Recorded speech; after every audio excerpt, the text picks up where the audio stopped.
All right, excellent. So before we get into our main topic, we got a deep or deeper question. We won't stick to this very long, but I thought it was a very sometimes I have like questions. I'm just inspired by whatever I'm viewing at that time, like, and a question pops up that's very deep in thought. Like, when you make the argument, how are you going to make the argument for or against this, of course? So this is about marriage rights, right?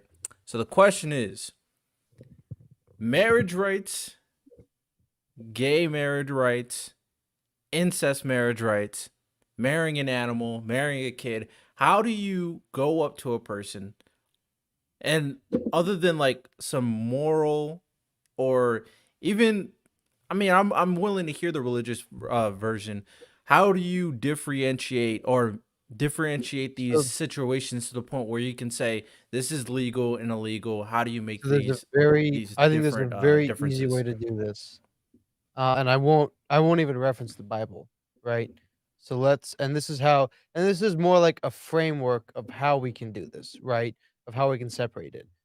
Right. Firstly, marriage is a particular thing, right? Marriage is not just the union of somebody, right? It's not just the union like any union like right here, the union of me and my cup. I'm using this cup for a particular thing and I'm doing something with it.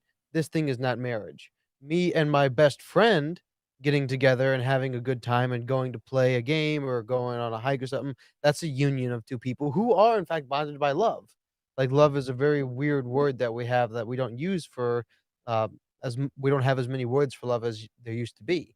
And so that Mhm. that is also a bonding of love, but that's not marriage because marriage is a particular thing. And so now we can separate out the particular things and give them different rights based on their importance to society, right? If everything that we know, like say there's a fire of Alexandria 2.0, and like everything we thought we knew, like was burned to the ground, all the information we had, all of this stuff, and there was some sort of apocalypse that restarted the world. And we Right. couldn't go back and find out how things were. And we observed that the bonding of two particular people, a male and a female, tended to have the consequences of creating a new life so that our society can perpetuate into posterity.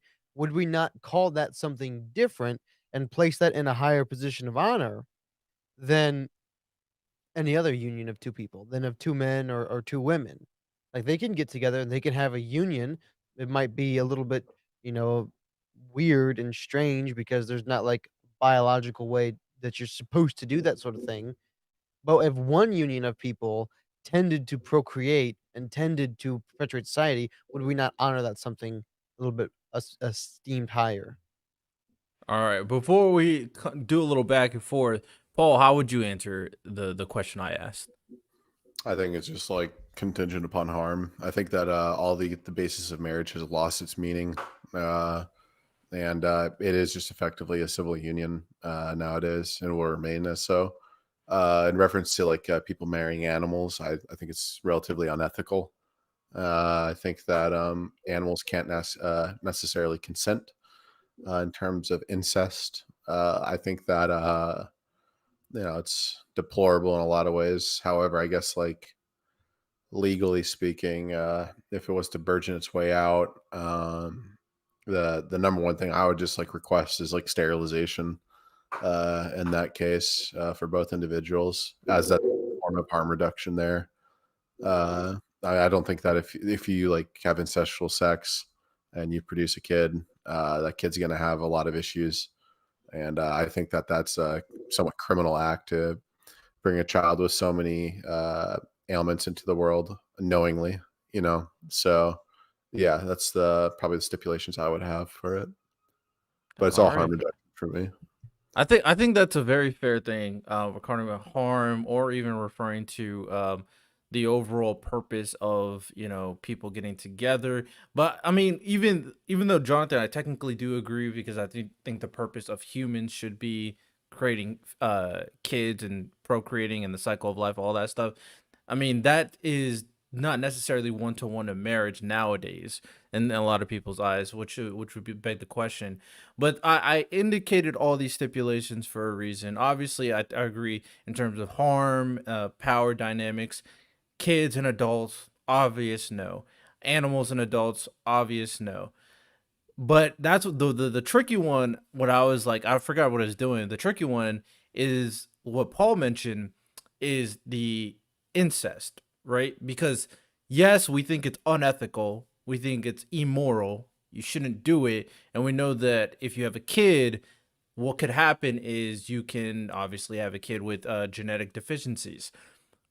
But legally, if they maybe agreed to never have kids or get sterilized, how can we differentiate two consenting adults, even though they're related by blood, to stop getting married and make a good argument for it?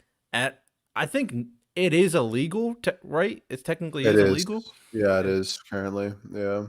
In some states, I think Utah might be different. Yeah. Those Mormons, man. oh, different, different. But yeah, I was thinking like, how exactly do you make this and make an argument for this that's valid enough to differentiate itself squarely from gay marriage and Well, obviously you can't. heterosexual. Yeah, that's the thing. Like, Destiny is the guy that like proved this, Well, right? so Where I go ahead. I think there is. I think there is a way to do it From a secular world? from the secular, yeah, Okay, go because ahead. ish, I guess ish. Um, Uh-oh. Without so any religious conviction, John, is what I'm asking. Because yeah, you have to I'm put sure this I'll into try. law. We'll Yeah, see. Yeah, yeah. We'll see. yeah. We'll see. You guys All can tell right. me if Okay, I'm go wrong. swing Okay. it, All swing it. right. Okay. Go for it. So part of marriage is, and this isn't a contingent thing. Like you're not married if you can't have kids, but a function of marriage is the union between two people that can create children. It is the sort of thing that can create children and can create healthy children that can continue on to posterity and can continue our society. That is what marriage is. So therefore, a marriage between blood relatives in the future, in posterity, it will no longer have that function because the posterity that they create isn't healthy and isn't, natural. I guess it's not, they're not normal. You can't sustain that. We see that from the obvious deficiencies and issues. So the fact that the kind of posterity that they would create wouldn't be able to sustain society means from a secular view, from a civil order kind of perspective, that is not the same thing as a marriage of two people that can, in fact, continue to go on into posterity. How's that? I don't know. I guess like the pushback I'd have to say is like, there, like I'm sure you would agree, the presupposition here that's existing is just simply the fact that marriage is like this thing that serves as a means of procreation, right? Yeah. Yeah, I would say that that's patently false in the secular view, right? Like, obviously, we as religious people have like our own explanation for these things, but like in a world without religion, right? Like, I guess like in like the Rome that we live in, right? It's just simply like a means of two individuals dedicating their lives to one Yeah, but another. Yeah. so I would say that I kind of agree and I kind of disagree with that. I would think, Mhm. a lot of, secular atheist types would certainly say that one of the only reasons you would get married or one of the things that would create a marriage is the ability to reproduce, because that's a biological function. They might say that, well, you can get divorced at any time, but they would still say that, there are certainly a lot of economic benefits to getting married, and when you're married, you do the thing that you do, and that makes a baby. And I wouldn't say that there's necessarily anything religious about that. I would say the Uh, biological reproduction aspect of it is one of the more secular parts of a marriage. I I would say think like wait really quick. I would say if that was the case, like I said, like in relation to what marriage is today, it's lost its meaning in that capacity. I mean, like Well, it's becoming more certainly, and I more mean, the we just case that sterilize ourselves left and right, well, but not even just like sterilization, bro. Like think of like just like all these people that just like knowingly choose not to have children without sterilization, right? Like yeah, yeah, like it's just I guess I see what you mean. yeah, like like the I guess like I'm trying to like work from like the here and now rather than the like the then and there, right? Like it just seems to me that the reality is that the presupposition is quite dated, right? And of course, it's a presupposition. Yeah. So, and also I So want to add to that that although ultimately, I agree that the purpose of, getting together should be a family, like I already said, the counter argument obviously nowadays is that either a gay couple or an incest couple can just adopt a kid, have a family, and then It's not proceed the that way. same. oh, So, and uh, that's inherently you could say that, but we know there's a few things we know. We know that there are children that need to be adopted, and we know yeah, that. but Well, what What are you gonna say, exactly? Paul? Yeah, what exactly is the I'm gonna pushback come there? off as very reactionary here. I don't think I want children being exposed to that type of stuff at all. You No. alt-right fascist Yeah, pig. I know, No, I How know. could you okay. In say that? terms, no, in Yeah. terms of, I'm not even making an argument for or against right now. I'm definitely against incest couples adopting kids. I'm 100% against Yeah, that. yeah, yeah. But there, for in terms of, I mean, I think they did a study saying that, in terms of gay men, they apparently raise kids very, very They well. do. Yes. So, that's what Reason, I I don't know why. specifically said. Gay men. I'm sorry. Oh, okay. There's a Oh, reason why I okay. specifically said that. Wait, Paul, are They, you I guess I misunderstood what you were gonna, because I heard the gay men, and you Oh, I said you was talking about incest. No, no, no, yeah, no, no, yeah, no, no, oh, yeah. no. that's Okay. why I called you an alt-right fascist. Oh, For the alright, good I guess I'll be the people alt-right fascist. listening, of course, I am fully supportive of homosexuals, lesbians, bisexuals, or whatever, right? Adopting children, right? I am not okay with incestual individuals adopting children. I'm going Yeah, to make and that very I'm nobody against clear. all on of it. this But Woo! podcast is I almost okay just with blew up that career. incestual relationships. You know what I'm saying? Yeah. Um, Can we cut but that out? no, we all qualified, and the reason why this is important because you said earlier that Destiny kind of figured it out, and I was thinking about it. I was like, there's really no good argument that you can make There that isn't, no. differentiates homosexual relationship versus incestual ones, other than an ethical one.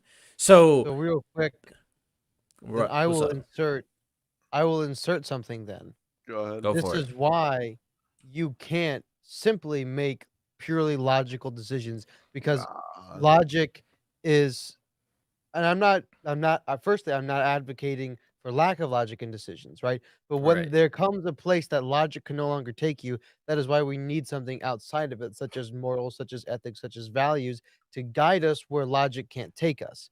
And this is why I am opposed to purely making, well, we can only make policy based on these certain logical fundamentals.